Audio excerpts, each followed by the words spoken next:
Hello and welcome to another episode of Dress Histories, where I talk to you about some of the things that I have researched over the years within the realms of fashion history, and hope that you might enjoy some of the stories I've got to tell. Last episode I introduced the research I did into Queen Alexandra's wardrobe, which has been a long-standing and long-running research project of mine. Today I wanted to show you how object-based research can lead to amazing discoveries, particularly when you actually have the chance to study something in great detail, which doesn't always happen but can be amazingly valuable. I want to talk to you about something that I had the opportunity to experience almost 10 years ago now. In 2011 I was awarded the Jervis Fellowship, which is a bursary funded by the Royal Ontario Museum in Toronto. This is the building here. It's an amazing space, and based on an application that I made, I spent 3 weeks in Toronto studying the garments that they have in their collection, and they have a number of Queen Alexandra's garments, which meant that I could have some time to really look at things in a much more considered way. Usually when dress historians make study visits to something like this, it might be a day. You might have a day to dash up and see something, you make your notes, you take photographs if you're able to, and everything happens in quite a time pressured way. But this was 3 whole weeks of going into the museum every day and being able to really try and unravel some of the things I was finding. I'm going to focus on 3 garments today, 3 specific items that all came from the 1937 auction that I told you about in the previous episode. So if you haven't watched that, it might be an idea to watch that first so that you get the context of where these things actually originated from. A reminder, Queen Alexandra was Queen Victoria's daughter-in-law. Here she is in all of her courtly glory. But these are dresses that relate to different periods of her life. The first one is this white dress that was photographed in the catalogue from the 1937 auction. Here it is, and the description that goes with it, it's number 16 in the auction catalogue, and it reads: gold embroidered white satin gown. White satin embroidered in gold thread, gold sequins and rhinestones, with an empire design of laurel leaves in garlands and wreaths. In one piece bodice with short bolero and short puffed sleeves, trimmed with white tulle. Worn by Her Majesty the Queen at the wedding of Grand Duchess Ksenia, daughter of Tsar Alexander III, at Peterhof Palace. Now this does actually make sense. The dress fits in terms of its style for the date that it's given. Ksenia married on the 6th of August 1894, the Peterhof Palace in Russia. She was Alexandra's niece, daughter of her sister Dagmar, Maria Fedorovna. Here they are in the days running up to the wedding. I love this photograph because it is the 2 sisters, Alexandra and Dagmar, but the face peeping up behind, photobombing the image, is actually Ksenia herself, the bride-to-be. So she married on the 6th of August, and this is an appropriately formal court gown that Alexandra wore. Being able to look at the construction of something like this is wonderful. The garments get laid out on the table, and with lots of support from conservators and other people around in the building, I was able to look at accession records, to take measurements, to explore how it functioned as a garment, how it looked inside. It's a really special opportunity. What became slightly puzzling, however, was a garment that was supposedly associated with this, and that was another piece from the catalogue, from the auction. It's this one, which is listed in the catalogue. It's a pink velvet cloak or wrap, and in the catalogue it is described as this: a rose pink velvet robe cut with full skirt and train and long cape, trimmed with silver buttons and narrow galloon of silver sequins, worn by Her Majesty the Queen at the wedding of the Grand Duchess Ksenia, daughter of Tsar Alexander III, to His Royal Highness the Duke of Edinburgh at Peterhof Palace. Now, we sort of hit a bump in the road here with this caption, because Ksenia did not marry the Duke of Edinburgh. The Duke of Edinburgh, Alfred Duke of Edinburgh, another son of Queen Victoria, had married in 1874, so this is not the same marriage. Ksenia actually married Grand Duke Alexander Mikhailovich, probably said that wrong, in 1894. So immediately there's a discrepancy here, and it's an indication of how you have to take these kinds of records, really have to take them with a pinch of salt sometimes and not take at face value everything that you read. So that's the first thing to note. This is the cloak in question that supposedly Alexandra wore.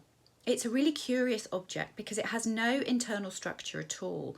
It is unlined pink velvet with this silver galloon. The galloon is the trim, is this trim that runs around the edge that you can see here in the picture.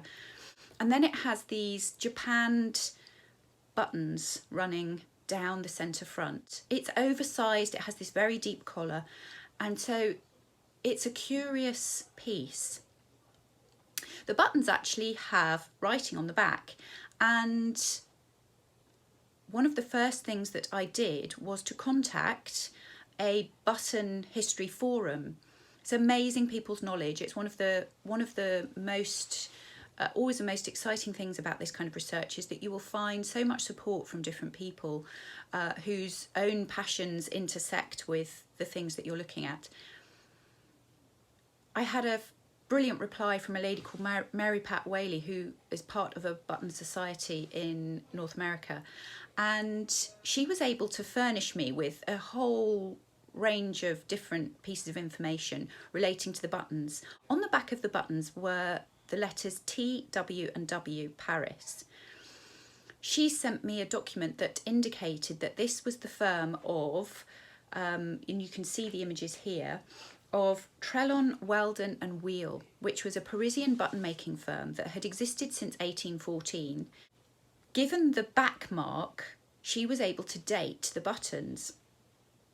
They didn't start using the T, W and W back mark on the button until 1903 at the earliest. So here is the next problem with this object. The lovely Carla Livingston, conservator at the Royal Ontario Museum, was pretty certain that the thread attaching the buttons to this robe was original. They hadn't been replaced. There were no stitch marks to indicate that these buttons were later additions. And so to the best of our knowledge, these were original, which meant that there's no way that Alexandra could have worn that cloak to the wedding of Ksenia, because the buttons are not made in that way until almost 10 years after the wedding has taken place, which makes this a curious object even more so. Is it an evening coat? If it dates to maybe the late 1910s, possibly. This back mark ran from 1903 until 1937. Alexandra died in 1925, so there's a window here during which she may have worn this kind of garment. She didn't like going out to entertainments after the death of her husband in 1910, and so possibly that reduces the window still further to perhaps a 7-year window when she may have worn this as perhaps an evening coat, like an opera cloak type affair. But it's the fact that it's unlined and it's a curious object. It's something of a mystery.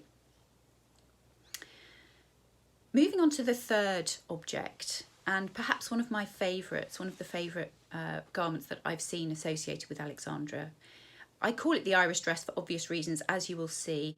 It is a beautiful silk dress, court gown, dating to around 1902.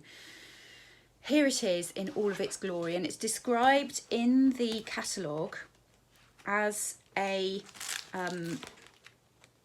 silk yellow heliotrope. It's given the name heliotrope, which is particularly lovely, an embroidered yellow satin and heliotrope state gown. The description reads, pale amber yellow satin embroidered with silver sequins and design of iris in applique silks, painted heliotrope and pale green, outlined with crystal bugles, taffeta lining with chiffon flounce at hem, bell-shaped separate skirt with train, pointed bodice with v-neck and tulle scarf sleeves, worn during the coronation year 1902.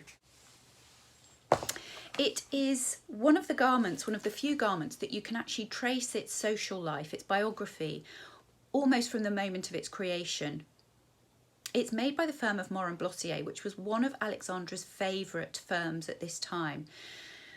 An interesting result of this research indicated that Alexandra really favoured women makers, female-led fashion houses, much more so than her contemporaries. She didn't shop at Worth, Charles Frederick Worth, which was perhaps the leading couture house of the day. She preferred slightly lesser well-known female-led houses.